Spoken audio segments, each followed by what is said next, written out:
thanks everybody for attending our session on crafting a succession continuity plan in a family business. So this is a key topic that I will be dealing with together with Salvo, and we will look into two different cases of family businesses in the artisan sector to see how they managed to pass on the business to the next generations.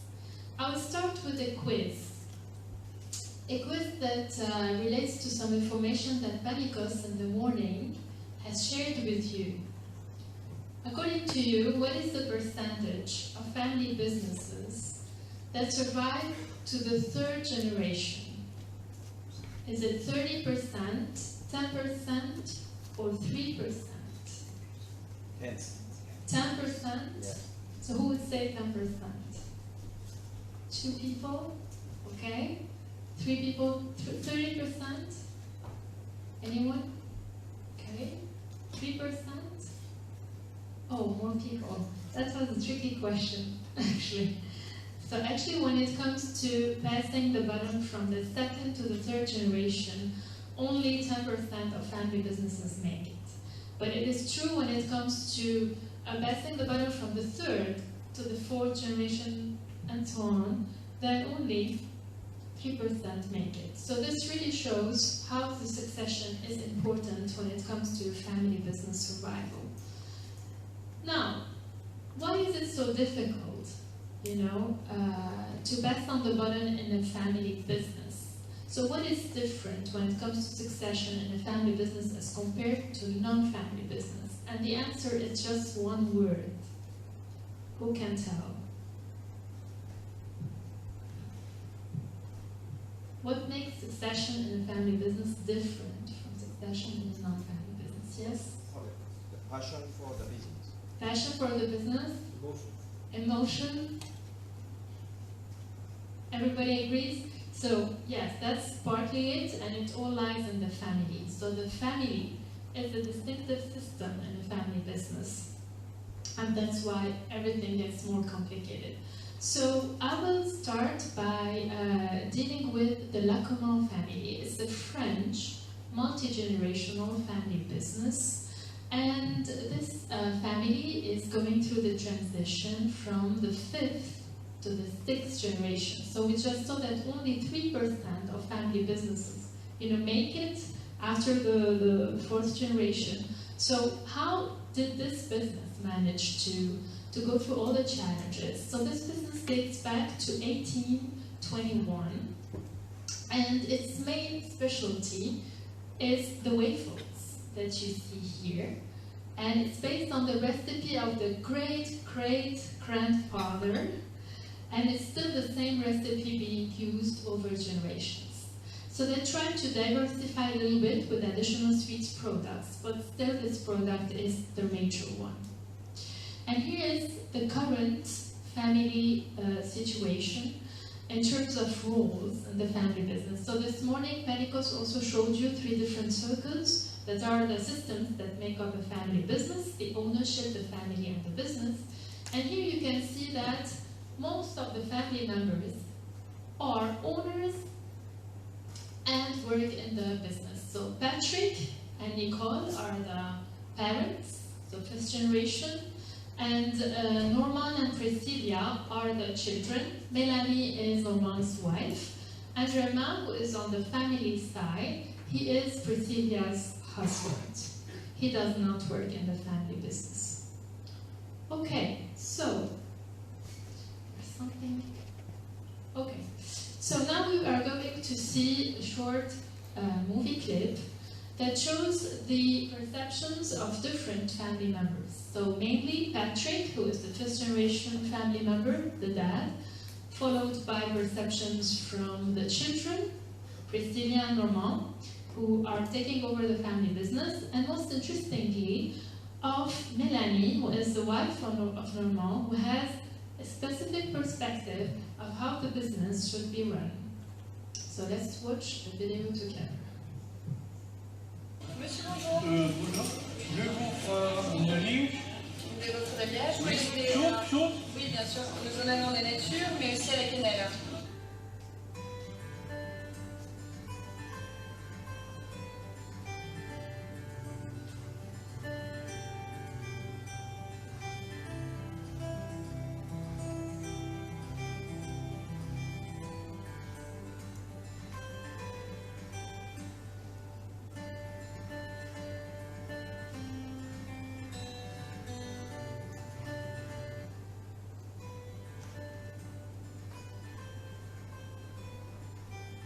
L'entreprise Lacman est une entreprise familiale qui a été fondée en 1821.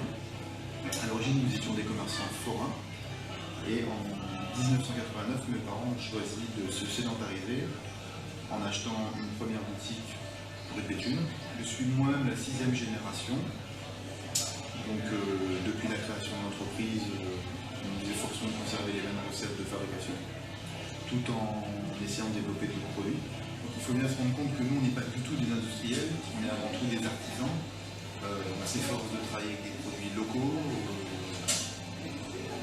à proximité de nos établissements. On travaille avec une farine de mousse en Pévert, on travaille avec des œufs d'une ferme à Bailleul.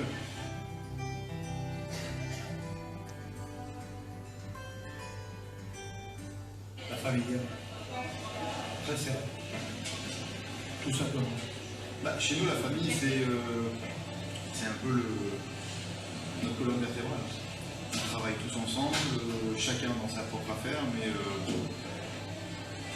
on n'est jamais concurrents. On est toujours partenaires. Nos parents nous ont éduqués toujours dans le travail, mais toujours avec autour de nous l'amour. Et aujourd'hui j'ai 31 ans et l'amour est toujours identique. Et la chose qui est très importante aussi, c'est l'honnêteté, toujours la sincérité entre nous.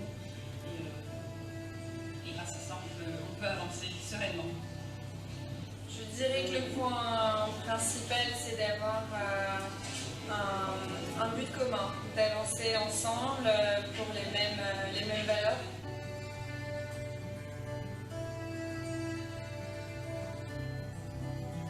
Aujourd'hui, moi, j'ai hérité du savoir-faire de mes parents, mes enfants identiques. On a eu la chance d'avoir des bons emplacements en études, mais on ne les a pas eu gratuits, évidemment. C'est des opportunités. Mes parents l'ont créé, ont perpétué l'entreprise familiale de leurs parents et de leurs grands-parents à leur tour. Pour nous, avec mon frère, ma belle-sœur, mon mari, ce serait de l'améliorer toujours encore plus. Et puis moi, j'ai aussi des enfants, donc s'ils veulent rentrer dans l'entreprise, ce sera avec plaisir. Je ne les forcerai pas. Ce sera à eux de faire leur propre choix. S'ils en sentent le besoin, ils seront les bienvenus. Ça, c'est mon fils. Avec ma nièce et ma petite.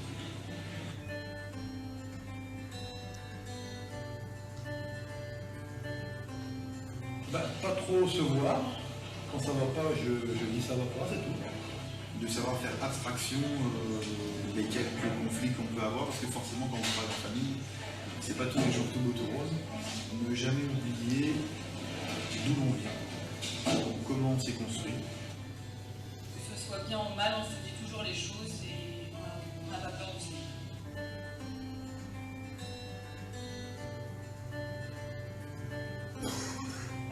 D'être bien conscient du temps et de l'investissement que ça peut prendre. Voilà. C'est de ne pas juste embrasser un métier, c'est une vie globale, complète. C'est pas juste un métier en fait.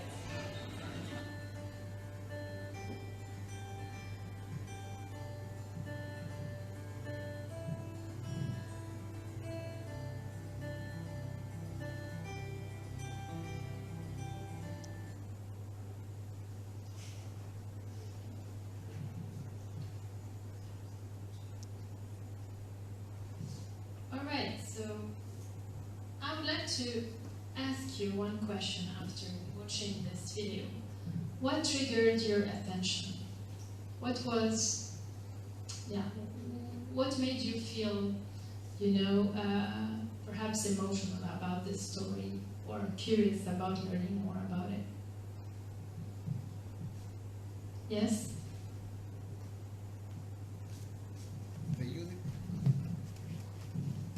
I would say the unity and the loyalty of the people working in the business.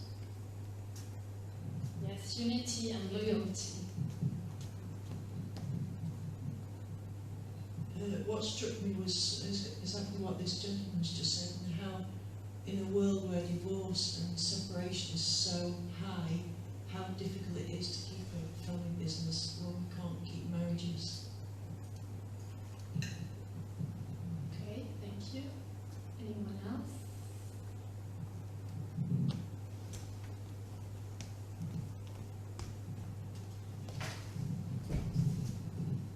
The surprising involvement of the daughter-in-law and ARTISAN. Yes, thank you. And how it might not be very easy for her actually, because when you're not from a family business, it's difficult to understand what a family business is like. So a lot of emotions also involved. We talked about emotions just before seeing the video. So that's what family businesses are about.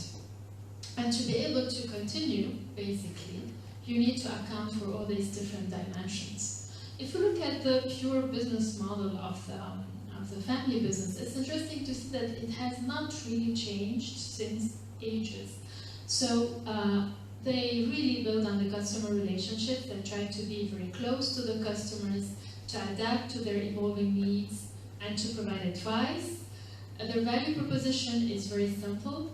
So it's artisanal products, but as we heard in the video, they really want to deliver quality products based on traditional recipes. And they really work with local farmers to provide really the products as fresh as possible.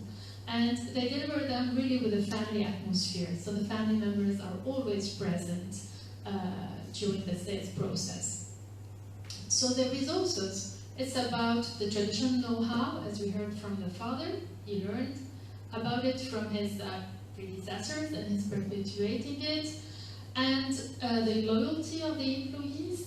So on average, the employees stayed at least 10 years in the business. The oldest one has 33 years lately, so the employees are really very much supported. What is also very intriguing is the cohesiveness of the family members. They really love each other and they really want, the best for each other. They do not compete. The family name, it's interesting also to see that the name of the family business is Lacomont. It's the same as the family name, and it has even been included in the dictionary to refer to the type of waffle that they're doing right now. So it's really very interesting story. And they're very much connected also with the community. They are big philanthropists, and from generation to generation they used to receive medals because of their contribution to the community. So this is just, to show how this very simple business model can be perpetuated successfully across generations. 3 lessons can be learned from this case. How we can go over and over generations until the 6th generation. First of all, the importance of family communication. So if you want to build your continuity plan, start by nurturing family communication. Think about where you stand in terms of communication, because this is the key for cohesion. And we heard, the family members in the video, they were saying, whatever we think about each other, whatever our perceptions, we will share these honestly, sincerely, and that's how we will move on. Conflicts are normal in any family, and we are aware of that. And communication is also about sharing the family business story. So think about what's your story, your family business stories of success, failure, and resilience over time. Because this is how, the family member would connect also further with each other and with the business. The second lesson is about the importance of alignment of the vision and the values. We heard also, the values that were mentioned, like, being humble, being honest, being loyal. So it's important to keep this in mind. And for this to happen, you need to take into account the expectations of the different family members, where they stand in the 3-circle model, and what each one of them wants, why they are motivated to work in the business. Are they motivated because they are attached to the business emotionally, because they are looking for financial returns, because they want to have a different lifestyle? This is important. And it doesn't show clearly in the case, but for sure, you know, Melanie, who is the wife of Normand, doesn't have the same understanding of the motivation than the other family members. This being said, she's trying to align herself and her motivation to fit into the family business picture. And another very important thing is the attitude of the family members. In this case, you know, Patrick Normand is willing to let go, which is not always the case. Most of the time, the founder or the, you know, the manager in charge has difficulties, you know, leaving the business, which is not the case here. Last but not least, you know, the importance of social engagement. You know, taking care of the community, having good connections with the community and also of the employees, because they are the extended family. And by doing so, you know, including all these three elements into the succession plan, you are able to involve everybody, you know, and be able to push the succession forward. So reflect on the status of your family business, if you have one, or the family business you are advising or thinking about. Where do you stand in regards to these elements of communication, cohesion, values, vision, and social responsibility? And that's the first step to plan the continuity accordingly. So thank you for your attention, and I'll hand it over to... Thank you, Rania.